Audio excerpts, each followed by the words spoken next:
I was sitting in a jail cell one night, and I thought, this doesn't really seem right.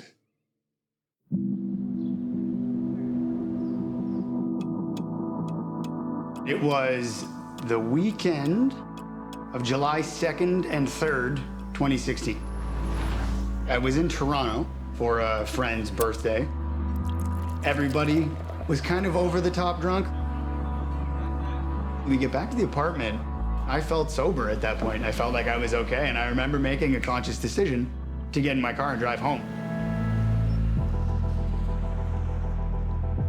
There's a portion of the 403 as it goes through Hamilton that just does a big turn. I must have delayed and then panicked and overturned.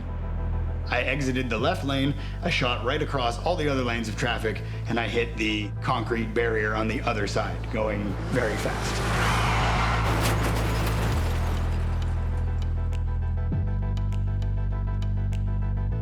I've had people wake up, and the first question is, where am I?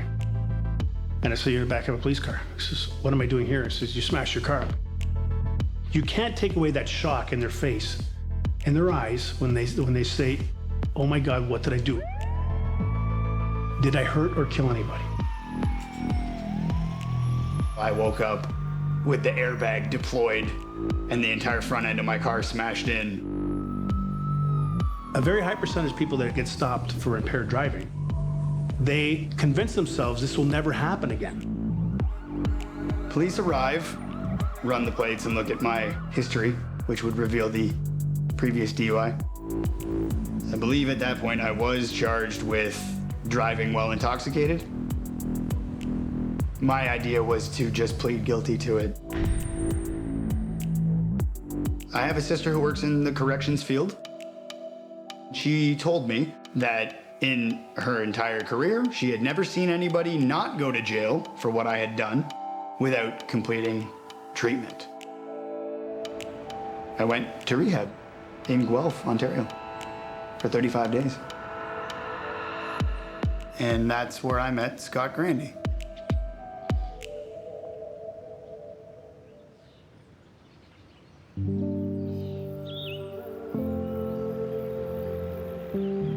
I remember being a kid thinking, oh, I come from a good family, like there's no way that I'd ever do crime and do it. Like you have that illusion.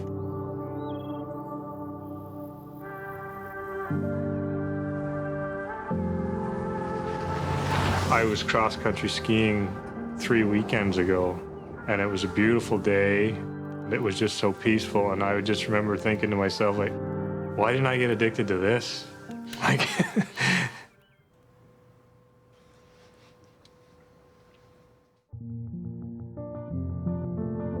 growing up in a small town, what do you do on the weekends? You drink. I was always the last guy standing while everyone else is passing out.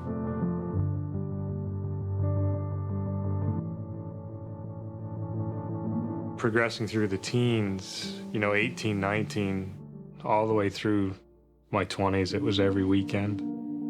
It started creeping into daily until I needed to drink to basically get through a day. Everyone in a social network likes to use substances like marijuana and alcohol. This is just part of our cultural norm. Most people are able to use responsibly and don't develop an addiction problem. When I first encountered the literature, it was couched within a subculture of deviance. But I discovered in university, starting in about the mid-1990s, that it was very much more of a mainstream phenomenon. And their patterns of use wasn't associated with a subculture of deviance at all. It was more associated with personal level kinds of motivations, lifestyle-oriented factors. When you were at first partying, it was exhilarating and fun, and you felt part of a crowd. It became a problem when it stopped being about the socialization. People tried to bring this issue up with me, and I would either blow it off or get offended, justify it. was something that I knew as a problem, but didn't want to admit that it was a problem. There's a big difference between the two.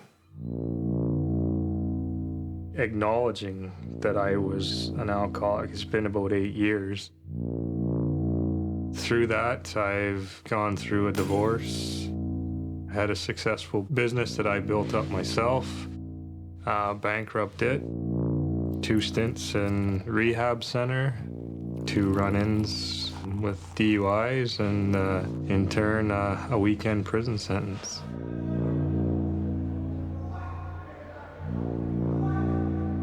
I did not have to go to jail, be it full-time or on weekends.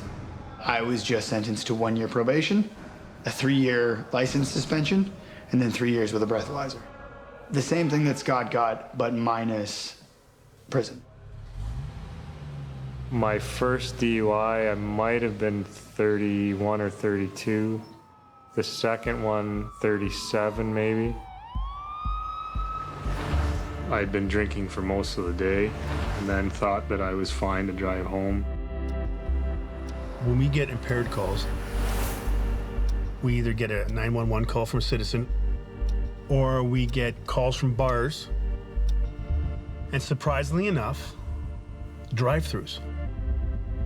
When I was drinking, I got a little hunger on after. Drove home. I nicked the car about. When we get on scene, we'll stop the person, speak to the person. If we just get an odor of alcohol, we'll arrest him. You also have the evidence of actually crashing your car. Searched through my truck and I got arrested. He'll be taken to the station. That's where he'll be given his rights to counsel, to be allowed to speak to a lawyer, and then he goes through the testing with the intoxilizer.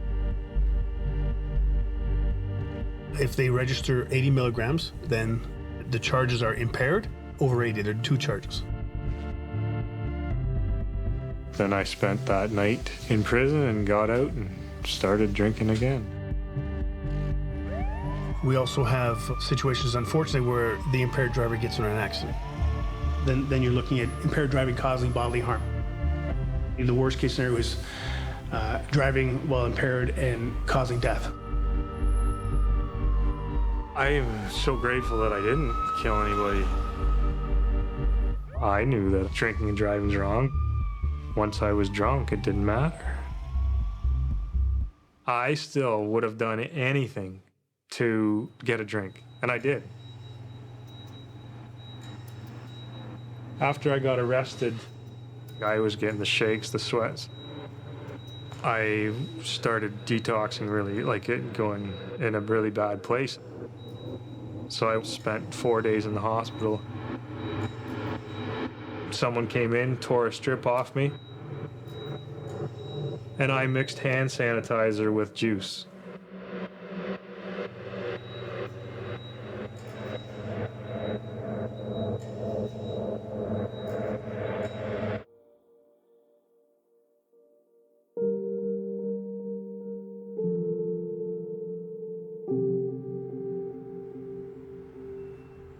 The more time I spend in courts and going into facilities, I become more convinced that we have to try to do better with rehabilitation. And not necessarily rehabilitation in custody. Rehabilitation is much better done outside of a carceral environment. First appearance at the courthouse. Everyone was there for drugs or alcohol. There's no support worker, nothing offered there. Often, when you are accused of a crime in the criminal justice system, you stand up in court, and I'm in bail court fairly regularly these days. You go in front of the judge, the lawyers do the talking, you stand up in the box. You need to be there, but you may as well. You're just a body. Nobody's actually really trying to figure out who the individual is and what the pathway is and what the circumstances are and what the individual themselves feels they need in order to turn things around.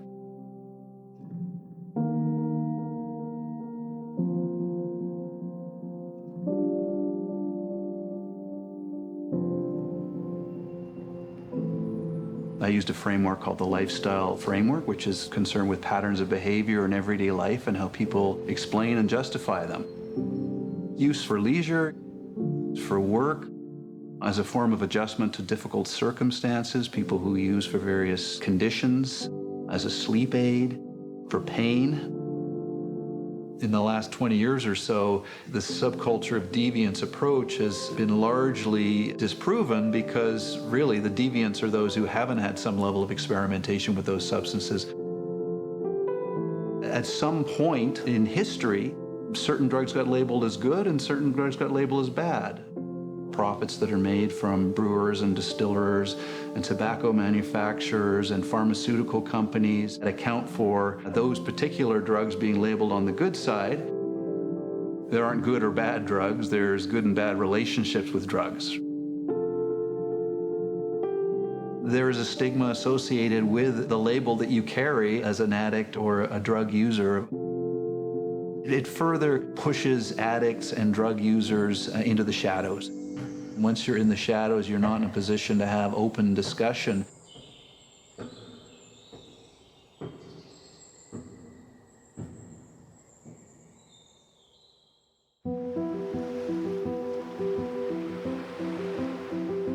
The question that often comes up is, well, can't they just stop? When we look at the limbic system with people with addiction, it's like breathing. If you put someone underwater for a period of time, they start to panic. I need breath. It really feels like for the person with addiction that if I don't have this drug, I'm not going to be able to live. To the extent that people are labeled because of their use of a drug in a certain way, they're more likely to conceal these patterns of consumption, not only from their family and friends, but from medical professionals. We look at boundaries. We look at communication, emotional regulation. When they walk in, they would receive assessment from a number of people on a multidisciplinary health team. What are the things that need to be addressed while they're in treatment? Is there any specialized healthcare professionals that they should see? There's a lot of small rehab centers, and I've worked with people who've gone to these. A lot of people can't afford to go to these places. Addiction does affect the family system. People often can't necessarily understand or make sense of what's happening, and the person with the addiction looks perhaps like they don't care, that the substance is more important. It's natural that family members would be frustrated, not sure what to do. Addiction has suffered from that idea of it being a moral failing for quite a long time. Science is really demonstrating now that it's not necessarily the drug, it's the person. Using the substance and that interaction with them and the environment that really changes their ability to control it. With something that is progressive over time, the consequences generally get worse. It can, and it does affect anybody, but it affects us all the same. We're not different in how it affects us. I've had the opportunity of being involved in other specialized units. I was in the drugs and narcotic unit for 5 years. I've seen a lot of death. I've seen a lot of addiction. I'm a victim of addiction myself. I'm a recovering alcoholic. It got to the point where suicide was an option with me. I actually could make a noose really good. The only thing that stopped me was I couldn't bear to have my 2 children come home from school and find their father had taken his own life. Police, EMS, doctors, all we want to do is help. My job is to uphold the law and enforce the Criminal Code of Canada. That's what I was sworn oath to do. Because we arrest you, or arrest the addict or the alcoholic, it doesn't change the fact that I still think they're human beings. I still understand that they're going through the addiction. I approach them in a different manner. I approach them with a different level of respect, understanding that, you know what, deep down, they never wanted to be an alcoholic.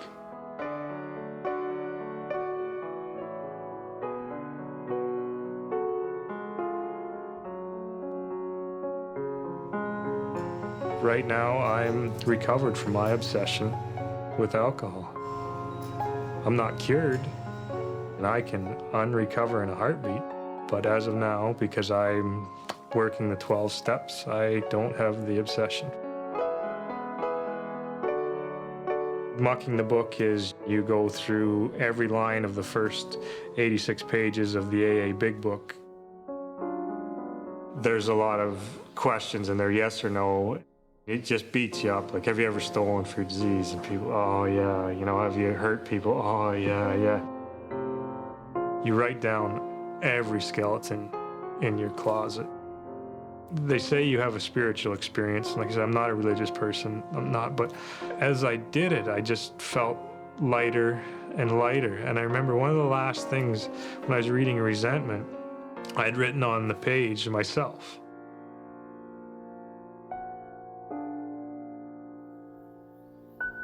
You are a flawed individual, and it's not anyone else's fault. It's you, and you have to deal with it. I drove down to Guelph at Baker Street, which is a drug drop-in center, and there was all these addicts were there getting clothes. Look, and I was like, holy fuck, look at these people. And like, still in my head, I'm like judging these people, and I was that close to being one of those people. Like, if I didn't have the family I had, I would be on the street. Like, there's no question in my mind. I had written on the page, I don't like myself. And I crossed it out and I said, I don't like the things I've done.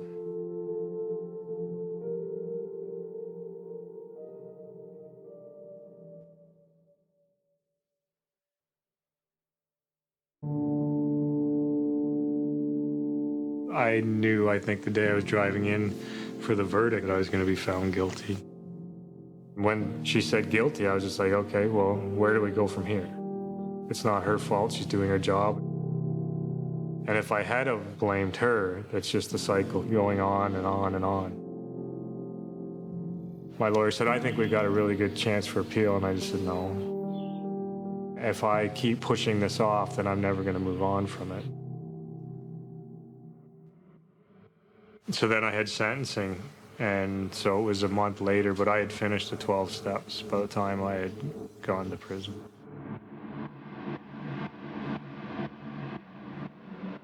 At my sentencing, the prosecutor said that he has no idea how anyone would ever support me. He's shocked that I'm still allowed to see my son. And he said, Mr. Grandy says that he's cured, but how do we know that? After he spoke, the judge said, do you have anything to respond, Mr. Grandy? And my lawyer kind of tugged my arm, and I'm like, no, I got something to say. I said I have to apologize for the prosecutor's ignorance, but I never said that I was cured from the disease. I specifically said I wasn't. I was recovered. How could no one support me? Well, the people that have supported me have actually taken the time to understand a bit about it.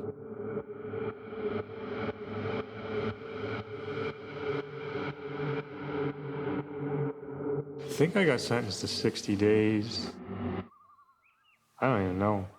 The fact of the matter, as it stands at the very end of the whole thing, is Scott got sentenced to a 60-day conditional sentence, which he serves on weekends inside. That's how that works. The fact that they're only serving weekends as opposed to a longer chunk of time is beneficial in that they can maintain their jobs, they can be with their families the majority of the time. But the weekends would be awful in terms of increasing stress. It could work in some ways to derail the progress that somebody's made in terms of maintaining their sobriety. Relapse is common among people who are battling addiction.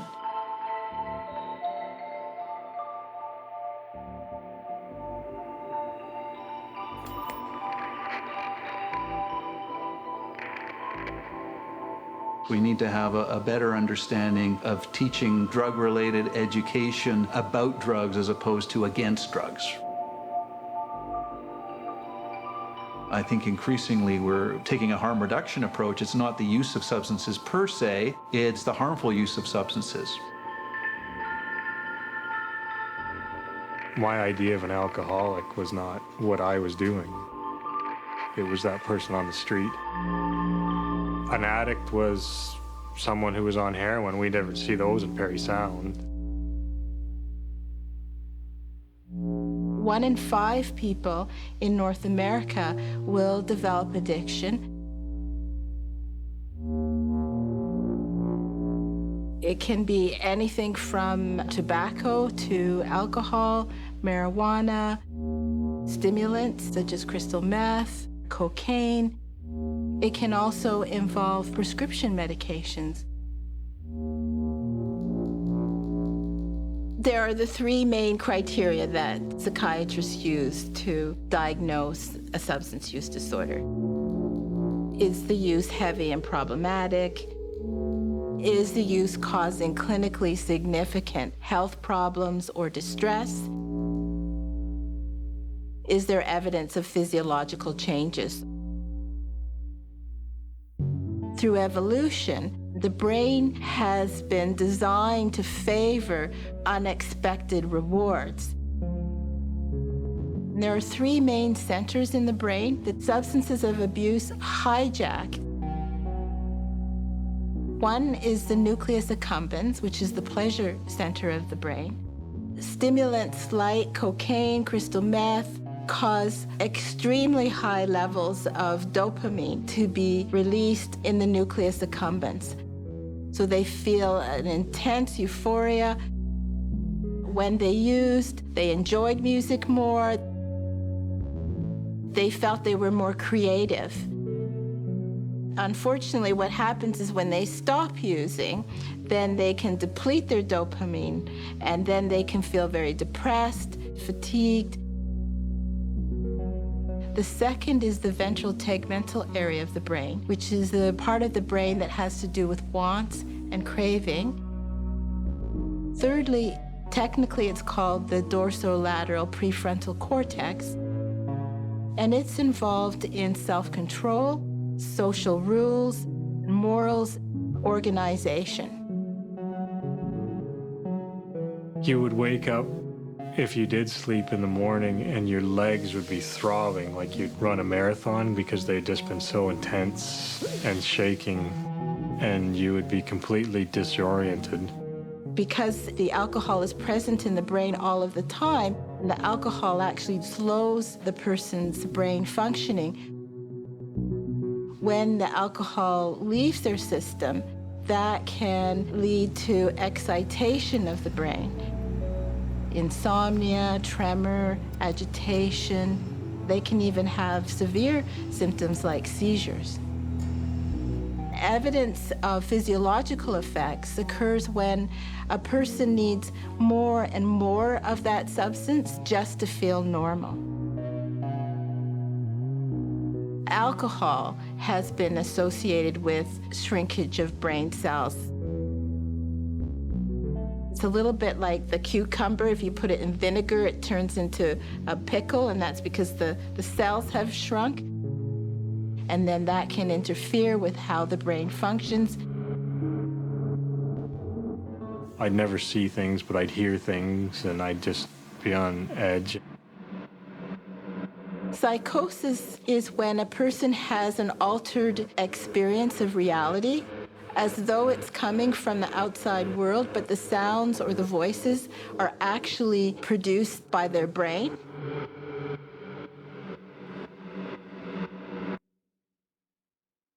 It's amazing how many people I talk to now, and they still say, well, we don't believe that addiction's a disease. It's been proven that's a disease. It's a mind disease and a body disease. And if I'm not drinking, there's the obsession. You wake up in the morning, okay, when can I drink? Like I don't know if I'd call myself a contractor anymore, but I was, and I built cottages and stuff, so I'd plan all my visits on weekends with customers because you know you're gonna get a drink at the someone's cottage. Yeah, so your whole day's planned around that. And that first sip tastes so good. And the second one is loathing. You think, how I'm here again. And then you immediately want to bury that. Well, how do you bury it? Having more and more and more. If a person frequently has hopeless and negative feelings, then they may overuse the substance in order to feel better. If they use it repeatedly, that person may not be able to stop using. When you're in active addiction and you're feeling that self-pity and that I'm no good for anything, like maybe I'd be better off for you if I was dead. I felt that way in active addiction. Maybe I just won't wake up tomorrow. Maybe I won't, this will all go away. So you already have a person who's vulnerable, and then they use substances. Sometimes people lose their jobs. It can interfere with relationships. Sometimes people may even run into problems with the law and develop problems with the criminal justice system.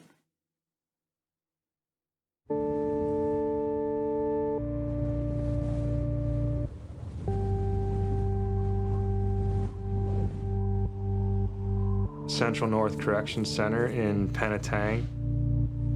I have to check in at 8 o'clock on Friday night.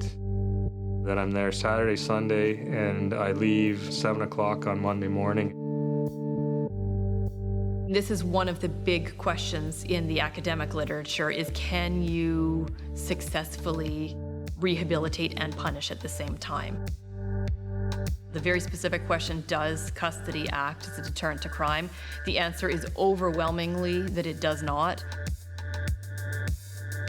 I do think there's often a failure of imagination around incarceration, and that's actually something that's been interesting about studying Scandinavia, is we realize that our policies are so costly and often inefficient. They're not necessarily working to reduce recidivism or crime. One sense of the history is that the pendulum shifts every few decades from a focus on rehabilitation to a focus on retribution. I'm more convinced by people who argue that those things always coexist in every system. They take you in 2 at a time, have to strip down. They tell you to raise your hands, open your mouth, turn around, lift your feet, and then bend over and touch your toes. And then they give you your orange jumpsuit, one pair of underwear that's going to last you the 4 days, a styrofoam cup that has a little deodorant in it, a toothbrush, toothpaste, 2 bars of soap. Walk down through a metal detector, stand there and you get assigned a cell. I'd say 7 out of the weekends I've been there, the range has been overbooked, so people have to sleep on the floor. The toilet will be full of piss or shit all over the walls. They started body scanning people. And this was to search for drugs or knives. It doesn't work. Like, I've had quarters in my pocket. But after the 3rd weekend, there was just as many drugs in there as before they were scanning people. Prisoners are very creative. Sometimes they can come in mail. In Denmark, I've heard stories about people just literally throwing packages of contraband over a really high fence. They call it hooping, which is how people get it in. They get Kinder eggs and put them in the little plastic things in the Kinder eggs and shove them up their ass. Since looking in someone's ass is a medical procedure, they can't do that. They have to have a doctor. And I was pretty much the only guy that I knew didn't have anything inside me. A large segment of our prison population is in for drug-related crimes. People with mental illness and mental health disorders are a large segment of the prison population. Based on my interviews, primarily with women in custody who described their lives as being at a point that they were using so many street drugs so regularly, their nutrition was so poor, their housing was so unstable, this suggests that institutions really exacerbate mental health issues. So they can be very stressful places to be. People move into the prison system with addictions. Chances are they return to the same environment. They feel further and further removed from society. And so then you feel less and less motivated to go back and follow the rules. There's some evidence, it's not as strong, to suggest that prisons act as schools of crime. People go in relatively uncommitted criminals and develop more career-oriented patterns of criminality because of the relationships they establish, because of the absence of opportunities that emerge. If you do something like you get caught with drugs, you get caught with this, they put you in solitary confinement. They put you in a cell with no running water. They make you sit there all weekend. Once you have a prison system, you need some kind of tool of control within that system. And so solitary confinement has existed since the earliest prisons. The United States has been under a lot of criticism in recent years for extended overuse of solitary confinement. People who were labeled dangerous, often in pretty cursory processes, and then they were sent to solitary confinement, sometimes for 10, 15, 20 years. Canada has had some mishaps with solitary confinement that resemble the US's. Native Americans in Canada being mistreated in prison the way African Americans get attention for being mistreated in the US and being more likely to end up in solitary confinement. There was a flagship case of a young woman who committed suicide in isolation in Canada. A number of people have written up alleging that she was mistreated and didn't get the mental health care she needed, and that was part of why she committed suicide, which is a very common phenomenon in solitary confinement. People commit suicide in solitary confinement every day in the US. One time I was in lockdown all weekend. I was in the cell by myself. Sat there and did nothing. Most things I see about prison tend to sensationalize the excitement of the place. Even though it's scary, there are dangerous people, but the vast majority of the time it's just incredibly boring and people feel trapped and overwhelmed by the boredom. One weekend there was almost a fight. 2 inmates, they decided they were going to write the rules of the range on the wall. One of them was no talking to guards. It's a high burnout job, it's a very difficult job. Safety is the priority. But then at the same time, they're also sometimes tasked with this idea of trying to promote rehabilitation. So those 2 roles that are often asked of them often come into conflict. One time I asked for some toilet paper because we were out of toilet paper, and I got told to wipe my ass with my fucking rolling papers. Every once in a while you get your hands on a book, but if you do, you have to hide it. Weekenders aren't allowed to have books. The guard took it away from me, and I said, well, why can't I have a book? And there was 40 pages ripped out of the book the next time that I went in there. And I didn't really say too much that first couple days. I was just sort of getting the lay of the land and everything. But every time, as soon as the guards were done, people would light up, or you could see people snorting things, and I was just blown away by how much. I've never been around so many drugs in my life. There's 2 guys that are servers that get to go out, and they get to watch TV, and they bring your trays, and what they do is generally take drugs and cigarettes from one cell to another. That environment of criminality, an environment where people don't tend to have a lot of hope for the future, feel burdened by the system, victims of the system, passing long hours in the despair of an incarceration. It's understandable that drugs might be a potential outlet. Well, most guys, they bring in their tobacco. They break up cigarettes and bring in rolling papers. Some bring in whole cigarettes. They call those TMs, they're tailor-mades. A lot of pot. A lot of guys will coat their rolling papers in hash oil. I've seen cocaine. I've seen hydromorphs, which is, I've learned since being in there, is more potent than morphine. I was in a cell where a guy shot up fentanyl. I think acid, one guy was on acid. One guy had wine. Prisoners can make their own alcohol if they can get a hold of any kind of sugar like fruit. Often they'll make that in prison toilets. It's called Pruno.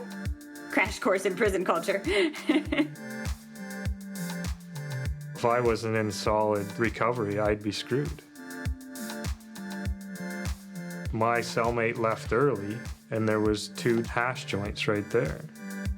I'm bored, I'm an addict. How easy would it be for me to just smoke that? The prison environment itself is a very hostile environment. It's not a good environment, particularly for dealing with addiction issues. Arguably, from an environmental perspective, the absence of social integration that's so important to having healthy relationships. Anytime somebody is suffering from that degree of, call it dislocation or call it alienation or marginalization, you're going to see higher rates of alcohol and drug abuse. Last weekend, I was going to go in with the guy. I found out he had sleeping pills and hydromorphine. The guy who had that hydromorphine, he had been clean coming in. He hadn't had a cigarette in 10 years. And in 4 weeks, he's smoking every weekend and now doing hydromorphine. So many people, when I said to them, like, you should see the drugs in there. Like, no, there's not drugs in there. Like, people had no idea what it was like. My neighbor, he told his wife, and she said, oh, well, he's lying again. And then right then, on TV, they announced that there was a fentanyl overdose death in Penetanguishene.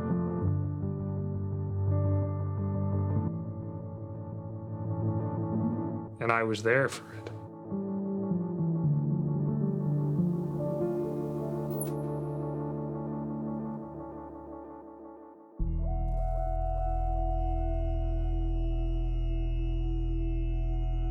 You have to know what's going on in order to evaluate.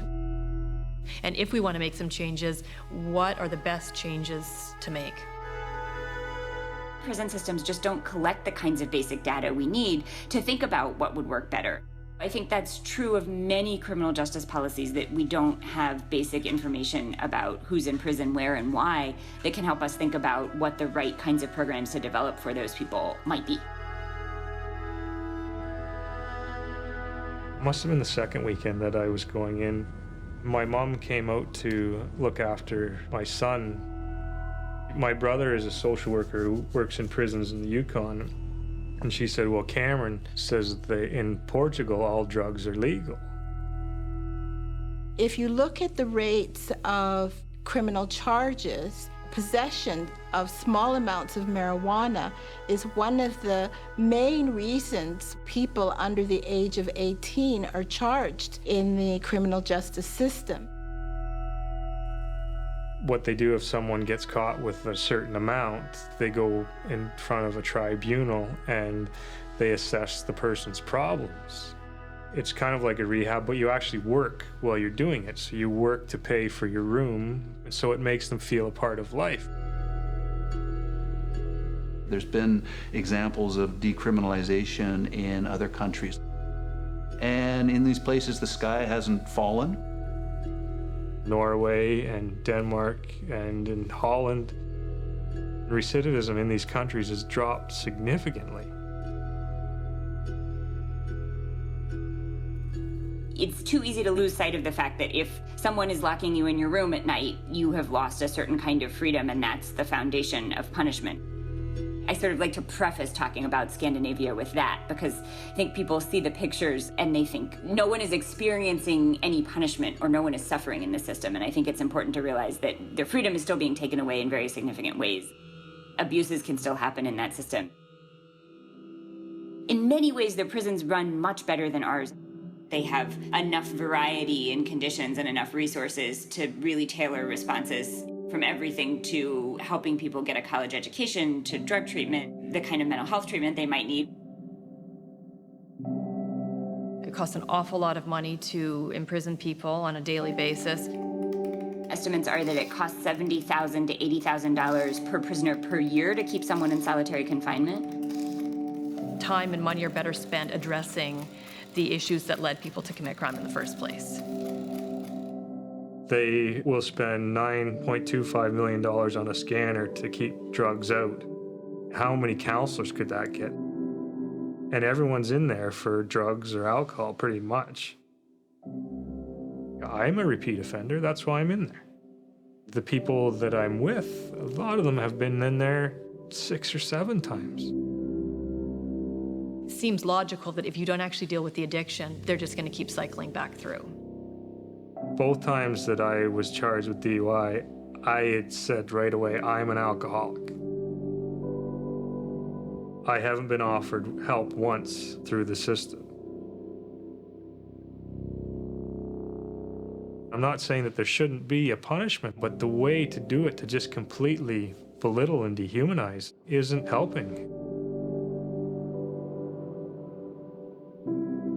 The focus does rest on individual responsibility, but I also believe that we will not be able to really make meaningful changes to reducing the number of people who engage in crime if we continue to only look to the individual to change.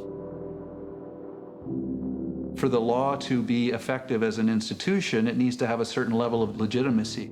The minute you're talking about an activity that's been criminalized, it disallows any consideration of the perspective of the user themselves.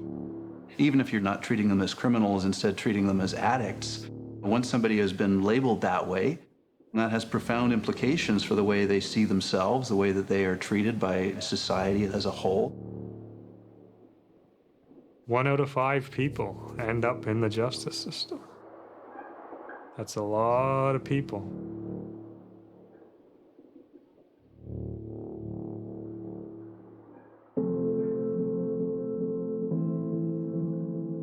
I've talked about the negative effects of labeling within criminal populations and addict populations. The mantra from Alcoholics Anonymous takes quite an opposite approach. It looks at the positive effects of labeling. First thing you have to do, first and foremost, is stand up and say, I am an alcoholic. People get referred to 12-step programs from medical professionals, from criminal justice institutions. The 12-step model is one that has been well publicized.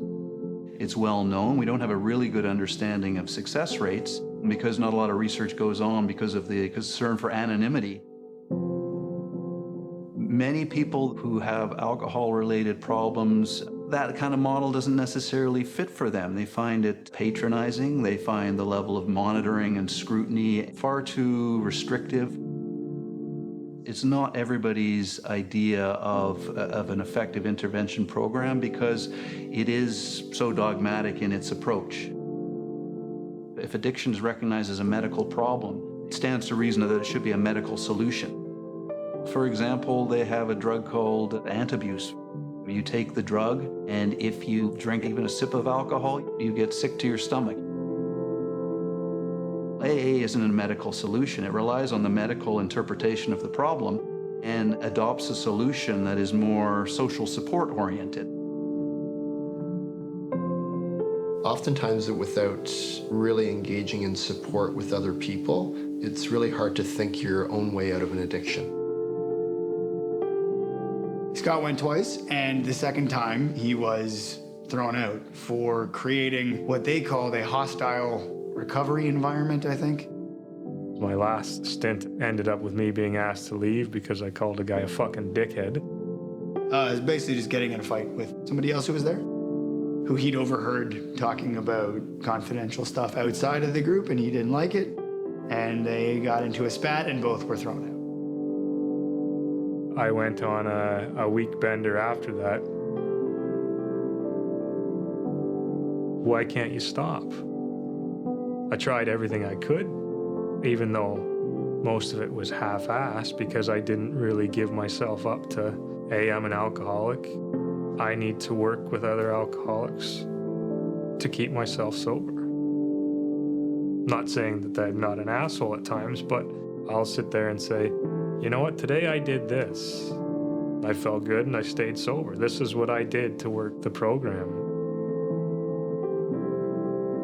To be fully rehabilitated would differ depending on the individual's definition of success or rehabilitation.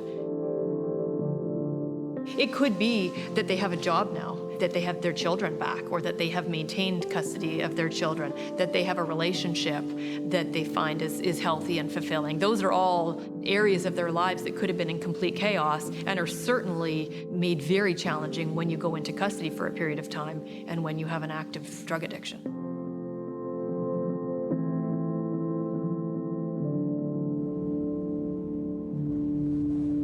My first weekend in prison, I let people know that I was a recovered alcoholic. I see it in the prisons when they get caught with the drugs. All of a sudden, I don't have my fix, and that's when the tensions get built up because they need it. They physically need to have that hit of morphine, that hit of whatever. Then that stress and that anger, and it all builds up. You can see the chaos inside their body, and I know it because I've had that chaos for so long. Based on my experience primarily with the drug treatment courts, you can't discount the fact that if you have people around a table or in a room and they're being exposed to messages about recovery and about ways to beat addiction, you know, over time, some of that may actually wear off on them. About the second day I was there was a guy and he had the shakes. I just looked at him, I said, "You having a hard time?" He said, "Yeah." And I said, "Yeah, no, I've been there." He said, "I heard you don't drink." And I said, "Yeah, no, I don't anymore, but I did, that's why I'm here." I didn't impose anything on him, just listened and sort of talked a bit about myself. In the 9 weekends I've been there, I've probably had conversations with at least 10 other people about addiction and how I quit. Having gone through the process of recovery, it's very interesting watching people suffer because you know exactly what it's like. You know that you would do anything to get away from yourself. It's the perfect place for self-pity. And that's where, as addicts, we want to be. Where you can do that more than in prison.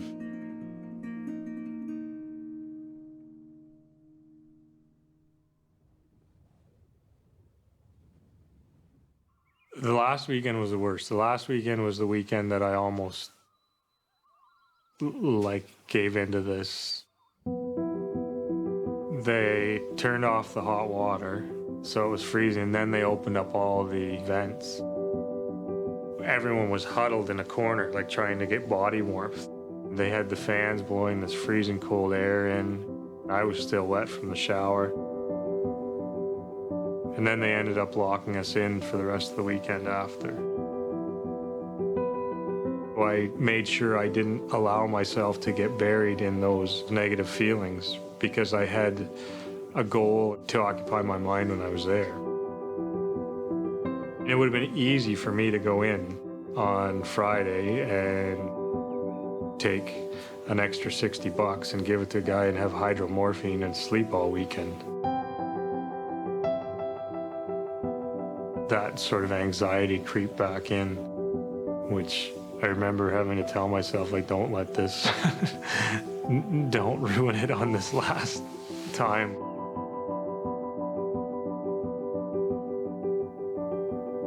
I don't see how anyone can sit here and tell me that there's been anything to correct my behavior. You're a screw up, so you're always going to be that. We'll stick you in here, learn your lesson. But what's my lesson?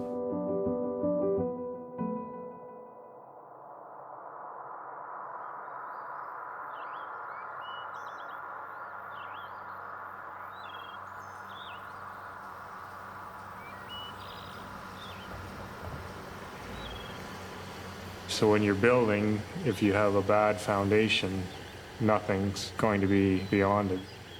If your foundation's not square or level, it's very difficult to make the walls square and level, and it just goes up into this crooked building.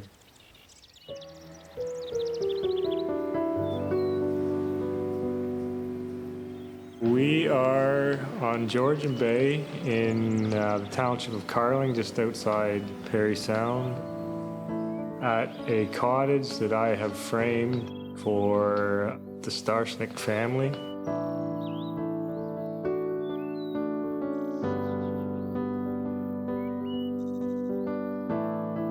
I'm a carpenter by trade. I don't think I ever felt that I was good at it until this time around. I met Mike probably about 8 or 9 years ago. Mike was looking for someone, and Mike phoned me to help him with the bunkie that's just up on the hill up there. We framed the walls of the bunkie in a wicked thunderstorm in October, I think. Mike and I have been friends ever since. The last few places I worked, I was drunk most of the time. He had a stock liquor cabinet, and I'd take some and then try and replace it and take it, but he caught on. I phoned Mike after was doing the steps and said to make amends to him. And he kind of mentioned the build, and he asked if I would be interested. There was definitely some resistance from other people in his family because of my history, and I said, yeah, I can put together a price for you, and it just sort of developed, and now I'm here standing in front of a framed cottage. I thought I'd never be able to be here again.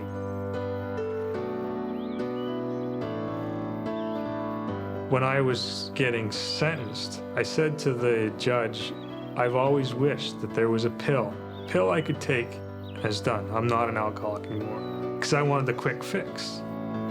But I said, I don't wish that anymore, because the process I've gone through, I don't resent my life anymore.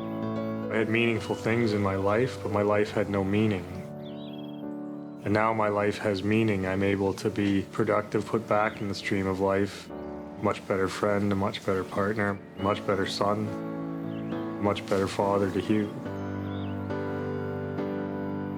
I feel like I'm useful to him. My son is Hugh, he's 4.5, as he'll tell you now. And there's not many people that meet him that don't sort of fall in love with him. He blurted it out at the grocery store once. Some lady said, oh, look at this beer, I've never tried that. And Hugh yelled out, my daddy can't drink beer. It makes him sick. I think it's best to be open and honest with him, because he's gonna have to deal with it at some point in his life.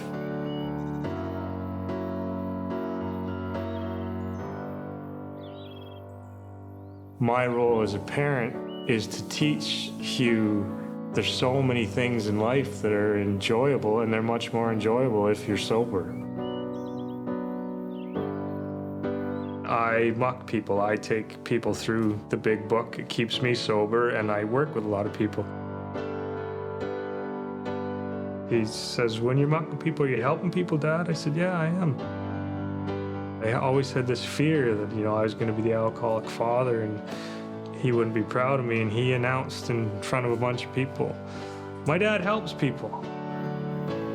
To get those feelings back and feel that I can do something with life, it's an amazing, amazing feeling.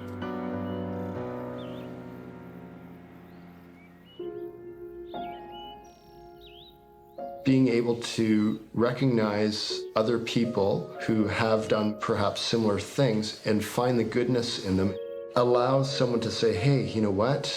I've done some things and I can see the good in other people. Maybe I can start seeing some of the good in myself. I am 29 years old. second DUI would be July of 2016, so I would have been 27 years old. If I died 2 a.m. on July 4th, I would have missed the birth of my nephew. I would have missed the birth of my niece. I would have missed this entire process. And this might sound kind of selfish, I guess, but I would have missed my family watching me get better.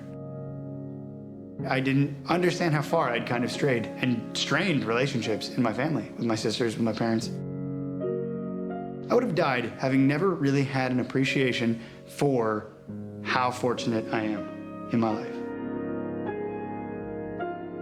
My sobriety date is October 27, 2011. To go to a home where somebody's an alcoholic who's suicidal and sit down with them, as soon as I tell them that I'm a recovering alcoholic, they look right through my uniform. I look at them and said, I was there. I was there, suicidal in 2011 because I couldn't stop drinking. I didn't know where to turn to. This allows me still to help a lot of people. The heart-wrenching part, it gets emotional here, because the heart-wrenching part is a lot of people that I try to help, they don't make it. And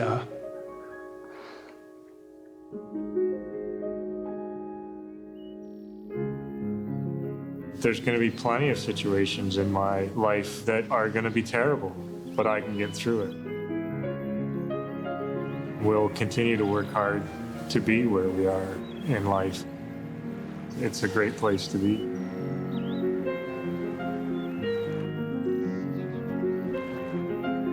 And every time you think that this is the end, I can't get through this, you can.